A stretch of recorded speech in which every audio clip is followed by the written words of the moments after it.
আন আবি হুরায়রা রাদিয়াল্লাহু তাআলা আন ক্বালা ক্বালা রাসূলুল্লাহ সাল্লাল্লাহু আলাইহি ওয়াসাল্লাম। আমরা যারা আল্লাহর বান্দা নবীর উম্মত আছি তাদেরকে উদ্দেশ্য করে রাসূলুল্লাহ বলছেন, লা তাহাসাদু, তোমরা পরস্পরকে হিংসা করো না। কি বলেছেন? হিংসা করো না, এটা নবীজির নির্দেশ। এরপরে বলছেন ওয়ালা তানাজাসু, তোমরা একে অপরের জন্য নিলাম ডেকে দাম বাড়াবে না, যাতে আরেকজন মুসলমানের কষ্ট হয়ে যাবে। এরপর বলছেন ওয়ালা তাবাগাদু, পরস্পরের প্রতি পরস্পর বিদ্বেষ রাখবে না, আক্রোশ রাখবে না, সহমর্মিতার ভালোবাসা মহব্বতের সম্পর্ক বজায় রাখবে। এরপর নবীজি বলছেন ওয়ালা তাদাবারু, একে অপর থেকে কখনো তোমরা বিচ্ছিন্ন হবে না, আলাদা হবে না, মজবুত থাকবে মুসলমান সবাই। ওয়ালা ইয়াবি বাদুকুম আলা বাইইন বাদিন, নবীজি সাল্লাল্লাহু আলাইহি ওয়াসাল্লাম বলছেন একে অপরের উপর ক্রয় করার সময় আগ বাড়িয়ে যেও না। আমি একটা দোকান থেকে একটা পণ্য কিনতেছি, দরদাম করতেছি, হঠাৎ আমাদের উপর গিয়ে আরেকজন বলতেছে ভাই আমি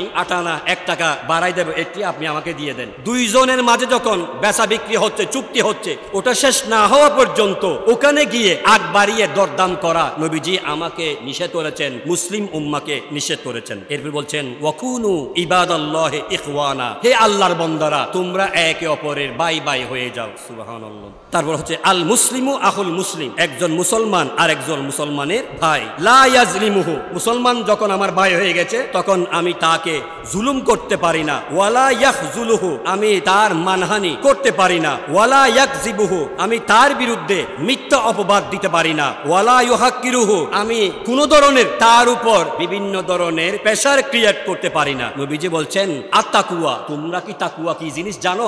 আল্লাহ ভীতি কোথায় আছে জানো? আত্তাকুয়া হা হুনা, আত্তাকুয়া হা হুনা, আত্তাকুয়া হা হুনা। নবীজি এই শব্দটাকে বলে 3 বার নিজের কলবের দিকে ইশারা করেছেন, অর্থাৎ তাকুয়া খুদাভীতি এটার অবস্থান কোথায় তোমরা জানো? এখানে কলবের ভিতরে।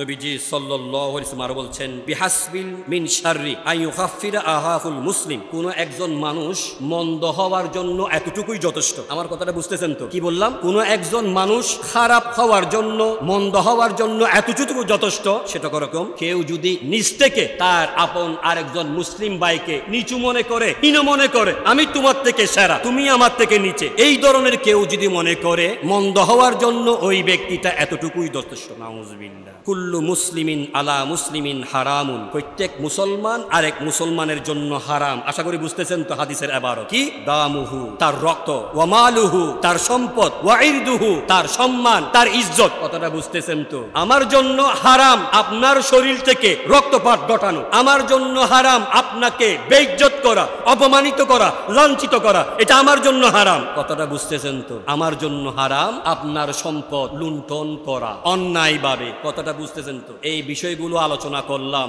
ইনশাআল্লাহ আমাদের যদি মনে থাকে আগামী যতদিন দুনিয়াতে বেঁচে থাকবো, এটার উপর যদি প্রত্যেকেই নিজ নিজ স্থান থেকে আমরা আমল করি, আমাদের পরিবারে, আমাদের সোসাইটিতে, আমাদের পাড়ায়, আমাদের মহল্লায়, আমাদের রাষ্ট্রে কোন ধরনের বিশৃঙ্খলা হতে পারে বলেন?